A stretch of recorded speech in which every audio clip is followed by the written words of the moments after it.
Welcome back again, everybody. Mr. Renneker here. In this second part of this lesson, we are going to focus on just the writing of scientific notation before it was reading it. So we're going to jump right into our key idea and look at some quick examples for this lesson. So at first here, we'll read together. So when we're writing numbers in scientific notation, step one is going to be to move the decimal point so it's located to the right of the leading non-zero digit. In other words, ladies and gentlemen, this first step is going to require us to make sure that the factor, which we saw in the last video, is somewhere between 1 and 10. Step two, we're going to count the number of places that you moved the decimal point. So technically you've already done it, but you want to keep track of how many places you move it by this time. This number of moves, that's going to indicate the exponent that we have to use on the power of 10. And of course the direction will matter as well. So here in the examples you see when you have a number that's greater than or equal to 10, so you're going to use a positive exponent when you move the decimal point to the left. Now don't assume that this is the same as last time, since before we were reading and now we're writing. There could be some little nuances here, but you'll see we have the number 8,600. First thing we have to do, step one, is move the decimal point so it's located to the right of the leading non-zero digit. The leading non-zero digit, that's the 8 out front. So we wanted to make sure that that decimal point is to the right of that. So instead of 8,600, we get 8.6. Then we say, well, how many times did I move the decimal? And you can see right down here at the bottom, we moved it 3 times. And since they already told us that's a positive exponent, we got that 3 times as our exponent here. So we get 8.6 times 10 to the third. The same idea works when the number is between 0 and 1. Again, go ahead and move the decimal so it's between the two non-zero digits. So we put it just to the right of that 2, and you get 2.4. Count how many times we moved it. Now we moved it 3 times, but since this number is very small, it's between 0 and 1, we had to use a negative exponent. So those 3 places becomes a negative 3, and we get 2.4 times 10 to the negative third power. Let's go ahead and try some in some other examples. So in our first example, we've got a fun scenario when we're going to be writing large numbers in scientific notation. And a few years ago, it says Google purchased YouTube for $1,650,000,000. We're simply going to rewrite that number in scientific notation.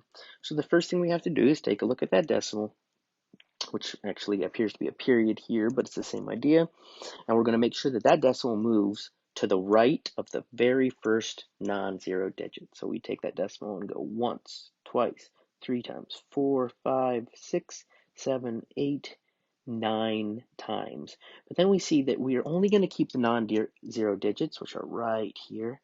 So that first factor we're going to have is 1.65. So there we've got our factor. It's definitely between 1 and 10, which is the rule. And now we need to multiply that by some power of 10. Of course, that power of 10 excuse me, comes from the number of times we moved the decimal place, which again was 1, 2, 3, 4, 5, 6, 7, 8, 9 times. So we do get 1.65 times 10 to the positive 9th power. Again, the reason that it's a positive this time is because the original number was greater than 10. If it had been a very small number between 0 and 1, we would have used a negative value. Let's take a look at our next example,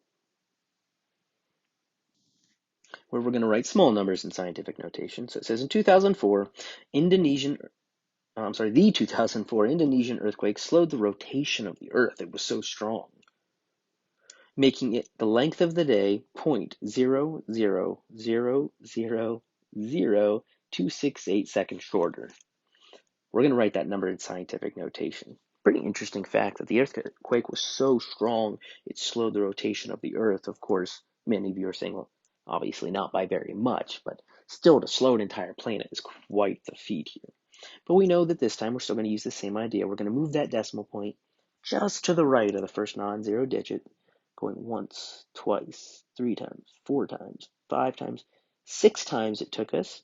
And then we're going to keep all the non-zero digits, so it'll be 2.68 times 10 to some power. But again, we started off with a very small number, something between 0 and 1, so we need a negative exponent. And of course, the actual exponent will determine on the number of times we move things, which was 6 times. That's really all there is to writing things in scientific notation. You just have to be very conscious about whether you need a positive or negative exponent, and also counting the number of spaces that things move. I'll go ahead and give you guys a couple of both of these to try on your own before moving on. Per usual, go ahead and take a few moments by yourself to try these ones. Check your understanding before we get ahead of ourselves. And then in just a few more moments, your solutions will appear.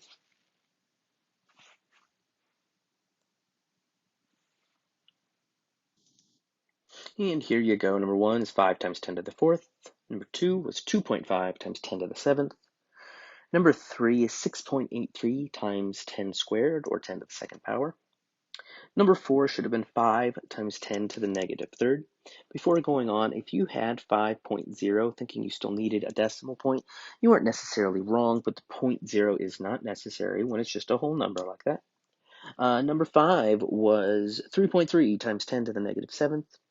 And last but not least, number 6 was 5.06 times 10 to the negative 4th. And actually, that's all there is to writing values in scientific notation. So that should help you finish up that second lesson, or second part of this lesson, I should say.